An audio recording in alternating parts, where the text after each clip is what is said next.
مرکز کی شان و شوکت احمد رضا کی رنگت، علم و ادب کا دھارا ہے جامعہ ہمارا، علم و ادب کا دھارا ہے جامعہ ہمارا۔ کیا گیا تھا اہل مقالہ اولا ثانیہ میں دو فرقے تھے۔ ایک فرقہ تو اس بات کا قائل تھا کہ یعنی بیع جائز اور شرط بھی کیا، دو فرقے تھے نا۔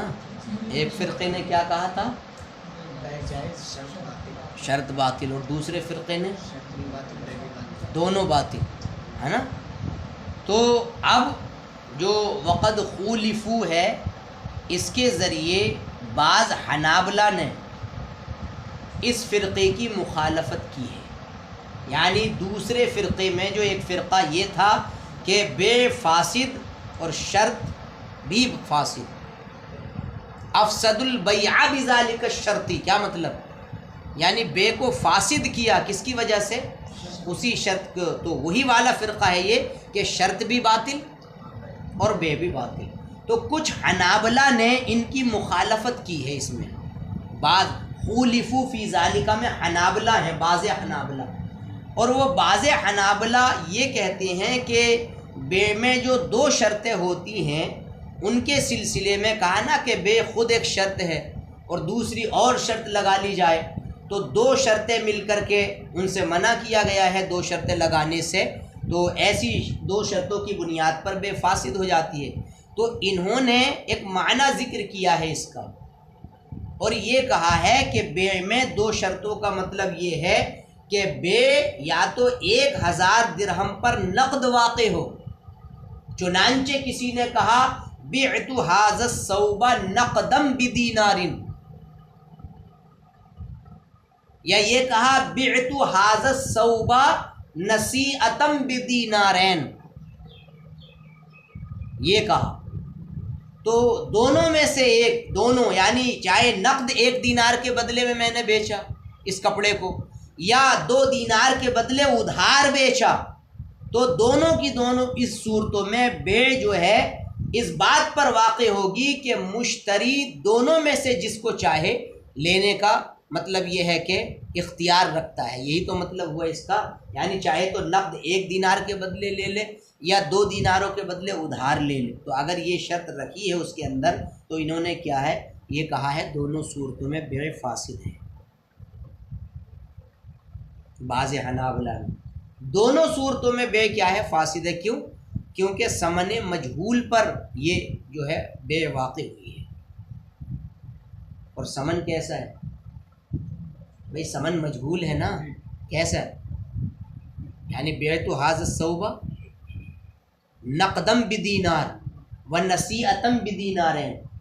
تو اس والی مثال میں انہوں نے مطلب جو مثال پیش کی ہے تو ان میں اس اعتبار سے تو ثمن بظاہر معلوم لگ رہا ہے نا، تو اس میں مطلب یہ ہے کہ کیسے ثمن مجہول پر بے کا وقوع کر دیا انہوں نے۔ بھئی 2 مثالیں ہیں، انہوں نے شرح میں مثال یہ پیش کی ہے کہ بعت ھذا الثوب، سمجھے، بعت ھذا الثوب، بے میں 2 شرطوں کے وقوع کا مطلب یہ بیان کیا ہے کہ بے 1000 درہم پر یا 100 دینار پر مطلب یہ ہے کہ واقع ہو، یعنی یہ والی صورت 3 شرطوں کو شامل ہے، 3 حالتوں کو یہ والی صورت انہوں نے شامل بتائی ہے۔ 3 شرطوں میں سے ایک تو یہ ہے بے اپنے آپ ایک شرط ہے، نمبر 1، اور دوسری یہ بتائیے کہ 2 دوسری شرطیں، یعنی علی الف درہم حالہ، اور دوسری یہ ہے کہ بدرہمین نصیعتن، تو یہ 3 شرطیں ہو گئی۔ تو انہوں نے یہ اس میں مطلب یہ ہے کہ ذکر کیا ہے، اس کا معنی یہ بیان کیا ہے، لیکن علامہ خطابی صاحب نے اس کا معنی کچھ اور بیان کیا ہے۔ انہوں نے یہ کہا ہے کہ جب یہ کہا بعت ھذا الثوب نصیعۃ بدینارین و نقدا بدینار، تو یہ والی جو شرط ہے یہ مطلب ایسی چیز کی طرف لے جا رہی ہے، دھوکے کی طرف، ثمن میں دھوکے کی طرف لے جا رہی ہے۔ بھئی اختیار دے دیا، نقد 1 دینار کے بدلے میں بیچا اور ادھار 2 دینار کے بدلے میں بیچا، تو اس میں غرر ہے، تغریر ہے، تغریر کی طرف لے جانا ہے۔ کس کو؟ انہوں نے تو یہ قول کیا ہے مشتری کو، مطلب یہ ہے کہ تغریر کی طرف لے جانا ہے، دھوکے کی طرف۔ اب اس میں دھوکہ کیسے لازم آئے گا؟ انہوں نے خالی عبارت یہ ذکر کر دی ہے کہ فہذا بیع واحد یضمن شرطین یختلف المقصود باختلافہما وهو الثمن ويدخله الغرر والجہالہ ولا فرق فی مثل هذا بین شرطین واحد وبین شرطین اثنین. یعنی چاہے ان جیسی مثالوں میں ایک شرط لگا لو یا ان جیسی مثالوں میں دو شرطیں لگا لو، بہرحال ناجائز ہونے میں ان میں کوئی فرق نہیں ہے. چاہے ایک شرط ہو تو ایک شرط خود بے ہے وہ مل کر کے دو ہو جائیں گی، یا ایک شرط خود بے اور دو دوسری شرط لگا لو تو وہ تین شرطیں ہو جائیں گی. تو کسی بھی شرط کو مطلب انہوں نے کہا ہے کہ جو بھی شرط لگائی جائے گی وہ اس شرط کی بنیاد پر بے کیا ہو جائے گی، باطل ہو جائے گی. یہ اسی سے متعلق ہے دونوں کا. دیکھیں ذرا ملائیں کیا ہے. فقیلہ تو کہا وقد خولفوا فی ذالک، یعنی بعض حنابلہ نے اوپر والے فریق کی مخالفت کی ہے دوسرے فرقے کی. تو کہا یہ ہے کہ الشرطان فی البیع، یعنی بیع میں دو شرطوں کا مطلب ذکر کیا ہے. بیع میں دو شرطوں کا مطلب یہ ہے ان یقع البیع علی الف درہم حال ہے، یہ لام کی تشدید کے ساتھ ہے یہ، اور نقد کے معنی میں، یعنی بے 1000 درہم پر نقد واقع ہو، حال فوراً، او علی 100 دینار الی سنۃ، یا 1 سال تک، یعنی ادھار، مطلب نصیحتاً ادھار 100 دینار پر واقع ہو بے، تو فیقع البیع علی ان یعطیہ المشتری ایہما شاء. تو اب یہ بے اس بات پر واقع ہوگی کہ مشتری اس کو دونوں میں سے جس کو چاہے دے دے، یعنی مطلب چاہے نقد خرید لے 1 دینار کے بدلے یا ادھار خرید لے 100 دینار کے بدلے. فالبیع فاسد، تو یہ بے کیا ہے؟ فاسد ہے، اور اس کی وجہ یہ ذکر کی ہے لأنہ وقع بثمن مجہول، اس میں جو یہ چیز واقع ہوئی ہے تو یہ ثمن مجہول پر کیا ہوئی ہے؟ واقع ہوئی ہے. اب اسے ذرا روک دینا یہاں پر. اب یہ بات کریں گے ہم لوگ، ایسی باتیں کی جائیں، سمجھے؟ تو روک کے اب یہ بتائیے یہاں کسی آپ ذرا دے رہے ہیں. دیکھیے مخالفین کا جواب یہ ہے کہ نبی کریم صلی اللہ تعالیٰ علیہ وسلم کے اصحاب میں سے کچھ اصحاب سے یہ روایت ہے کہ مبشر بن حسن کہتے ہیں حدثنا قال حدثنا ابو عامر العقدی قال حدثنا شعبہ عن خالد بن سلمہ، وہ کہتے ہیں سمعت محمد بن عمرو بن الحارث یحدث عن زینب. یہ محمد بن عمرو بن حارث حدیث بیان کرتے ہیں زینب رضی اللہ تعالی عنہ سے، جو حضرت زینب حضرت عبداللہ بن مسعود کی اہلیہ ہیں.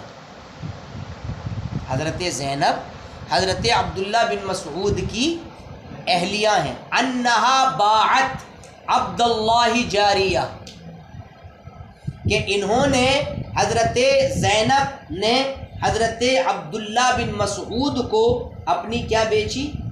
باندی بیچی ہے حضرت عبداللہ بن مسعود کو. واشترطت خدمتہا،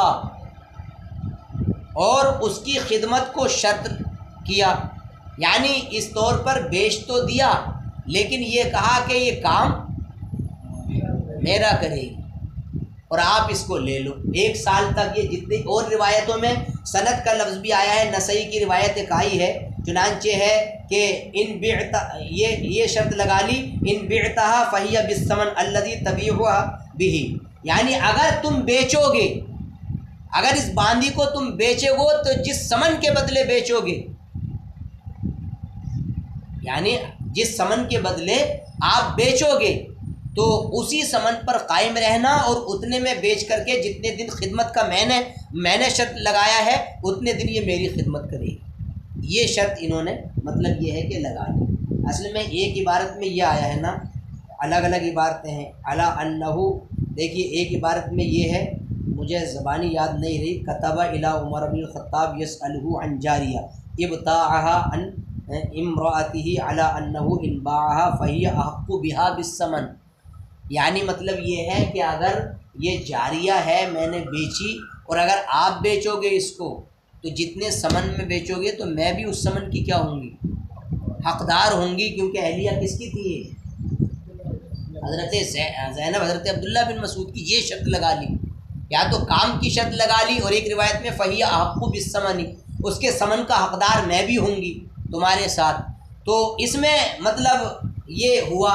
تو فرماتے ہیں فذکرت ذالک یا فذکرت ذالک لعمر، تو حضرت زینب نے اس واقعے کو مطلب کس سے ذکر کیا. اور ایک تفسیر کے مطابق یہ اس کے راوی عمرو بن حارث ہے، محمد بن عمرو بن حارث اس کا فاعل ہے.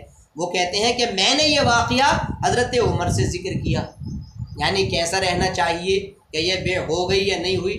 تو آپ نے فرمایا لا یقربنہا، اس کے قریب بھی مت جانا، یعنی اس کو خرید، یعنی اس کا معنی ہے اس سے وطی مت کرنا. وَلِأَحَدٍ فِيهَا شَوْبَةٌ، اس میں غیر کی ملاوٹ ہے، یعنی کسی ایک کی اس میں ملونی ہے، دوسرے کی یہ جاریہ ہے، اور تمہیں یہ شرط کر کے بیچی جا رہی ہے کہ خدمت کی شرط. تو ایک روایت میں یہ ہے کہ لَيْسَ مِن مَالِكَ مَا فِيهِ شَوْبَةٌ يَمَشُوبَةٌ لِغَيْرِكَ، یعنی تم اس کے مال، تمہارا مال وہ ہے ہی نہیں جس میں غیر کی کیا ہے؟ ملاوٹ ہے. تو حضرت عمر نے مطلب یہ ہے کہ منع کر دیا اس کو کہ یعنی ایسا مت کرو، لا یقربنہا، ایسی باندی کے قریب نہ جاؤ. دوسری روایت یہ ہے کہ حضرت عبداللہ ابن عمر کی لا یحل فرج الا فرج ان شاء صاحبہ، فرج ہے یہ شرمگاہ کے معنی میں، کوئی شرمگاہ حلال نہیں ہے مگر ایسی شرمگاہ جو خالص اسی کی ہو. ارے بھائی یہ باندی کس کی تھی؟ حضرت زینب کی تھی نا. اب وہ شرط کر کے بیچنا چاہتی تھی کہ اس شرط پر کہ اس کے ثمن کا حقدار میں بھی ہوں گی، یا خدمت کی شرط کر دی تھی. تو اس کا مطلب یہ ہے اس باندی میں غیر کی بھی ملکیت تھی. ابھی یہ شرط لگانا چاہ رہی تھی کہ میرا بھی اس میں کیا رہے؟ دخل رہے. تو حضرت عمر نے حضرت عبداللہ بن مسعود کو منع کر دیا کہ ایسی خریداری کے قریب مت جانا جس میں غیر کی ملونی ہو، جس میں غیر کی ملانی ہو. کیونکہ دوسری روایت یہ ہے کہ کوئی شرمگاہ کسی کے لیے حلال نہیں ہوگی مگر خالص شرمگاہ. ایک روایت میں خالص کا لفظ بھی ہے، فرج خالص. خالص شرمگاہ کا مطلب کیا ہے یہاں؟ یعنی کسی کا کوئی دخل اس میں نہ ہو، چاہے تو اس شرمگاہ کا صاحب اس کو بیچے، اور چاہے تو ہبہ کرے، چاہے تو روک لے، بنا کسی شرط کے، بنا کسی شرط کے لگائے.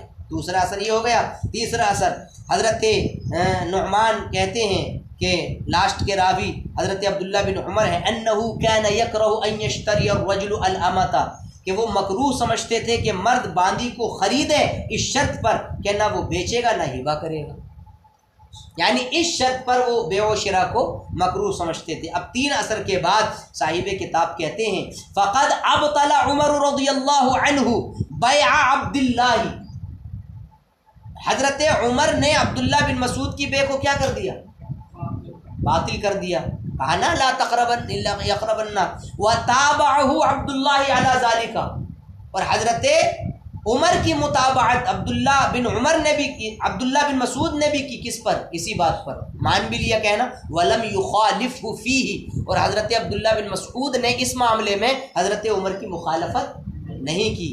وقد کان لہ خلافہ، یقیناً حضرت عبداللہ بن مسعود حضرت عمر کی مخالفت کرتے ان لو کان یرا خلاف ذالک، اگر کچھ بھی خلاف دیکھتے یا اگر ان کے خلاف کچھ بھی آپ کے علم میں ہوتا تو ضرور وہ کہتے. کیوں مخالفت نہیں کی؟ لأنما کان من عمر لم یکن علی جہت الحکم، کیونکہ حضرت عمر نے جو بتایا تھا حضرت عبداللہ بن مسعود کو وہ حکم کے طریقے پر نہیں بتایا تھا. انما کان علی جہت الفتیہ، یہ کس کے طریقے پر تھا؟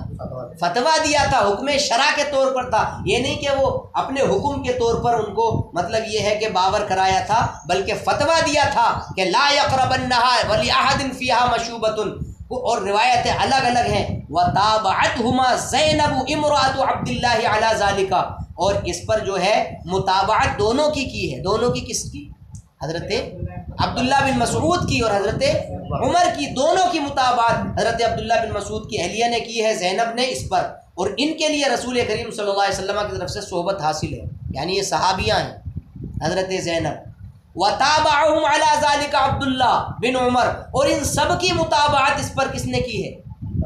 کیونکہ ان کی بھی روایت آئی ہے. وقد علم من رسول اللہ صلی اللہ علیہ وسلم ما كان من قوله لعائشہ رضی اللہ عنہ، جبکہ وہ رسول کریم صلی اللہ علیہ وسلم سے جان چکے ہیں کہ جو حضرت عائشہ صدیقہ سے آپ نے بریرہ کے میٹر میں فرمایا تھا کہ اس کو خرید لے اور آزاد کر دے، کیونکہ ولا آزاد کرنے والے کے لیے ہوتا ہے، جیسے کہ اس باب میں ہم نے روایت کیا ہے۔ تو فرماتے ہیں فضل ذالک، تو اس سب گفتگو نے، روایتوں نے اس بات پر دلالت کی کہ اس کا معنی ان کے نزدیک، عندہ، ان کے نزدیک، کن کے نزدیک؟ حضرت عبداللہ بن مسعود کی نگاہ میں اس کے خلاف پر ہے، کہ جس پر ان لوگوں نے، یعنی جس معنی پر ان لوگوں نے اس کو محمول کیا ہے کہ جنہوں نے ان کی حدیث سے دلیل قائم کی۔ مطلب یہ معنی جو باطل کرنا دوسرے فرقے والے نے کیا کہا تھا؟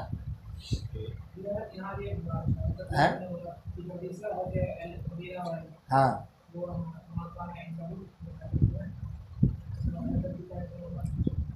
ہاں ہاں حضرت، ہاں یعنی بریرہ کے معاملے میں جو حدیث آئی تھی وہی ہے۔ تو دیکھیے حضرت عبداللہ بن عمر کے نزدیک اس کے خلاف پر اس کو محمول کیا کہ انہوں نے ان کی حدیث سے جو پیچھے دلیل قائم کی۔ وَلَمْ نَعْلَمُ أَحَدًا مِّنْ أَصْحَابِ رَسُولِ اللَّهِ صلی اللہ علیہ وسلم، ہے نا، غیرہ، یہ غیرہ حکمہ ہے، اور ہم نے اصحاب رسول کریم صلی اللہ علیہ وسلم میں سے کسی کو نہیں جانا کہ انہوں نے اس کے خلاف مطلب موقف اختیار کیا ہو، یا ان کے متبعین کے خلاف موقف اختیار کیا ہو، جیسا کہ ہم نے ان آثار میں ذکر کیا۔ تو مناسب یہ ہے کہ اس کو اصل قرار دیا جائے اور نبی کریم صلی اللہ علیہ وسلم کے اصحاب سے اجماع قرار دیا جائے اور اس کے مخالف نہ مانا جائے۔ تو یہاں سے بات سمجھ میں آئی فضل اللہ سے ہیں، یا ہفتے میں یہاں سے دیکھ لیں گے، اس کو بند کر دیں،